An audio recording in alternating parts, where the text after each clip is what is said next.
This was an emotionally charged ceremony, flanked by parents who lost children in the Sandy Hook massacre. Connecticut's Governor Daniel Malloy officially signed the new measures into law. The state now has what supporters call some of the toughest gun control laws in the US, driven by the deaths of 20 children and 6 adults in December. Hopefully that is some measure of comfort to the victims of Newtown. I think we owed it to them to take this seriously. I think a majority of the people had recognized that a tipping point had been reached, that we were ready for rational, common sense changes to our current gun laws. The new measures include better background checks, a ban on assault weapons and a ban on magazines with more than 10 bullets. They're the sort of measures President Barack Obama would like to introduce nationally, a point he made during a trip to Colorado, a state which has also suffered a number of mass shootings.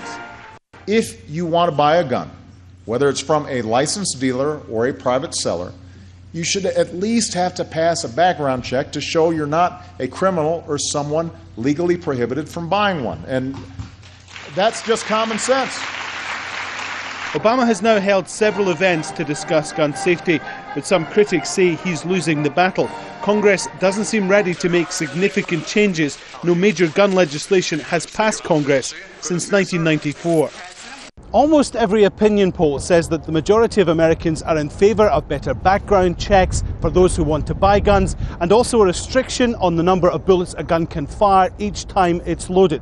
But despite that majority, and that includes gun owners, there's little chance of those measures becoming law because there's no majority for them in the Senate. If members come back from 2 weeks of Easter break and they've heard from their constituents and they're beginning to wonder if maybe they will lose more votes if they support the NRA than the other side, I think there's some chance of change. A new report just published suggests states with the weakest gun laws also suffer more gun violence. And while some states like Connecticut are tightening laws, others are easing them, exposing again the divide this debate creates in the United States. Alan Fisher, Al Jazeera, Washington.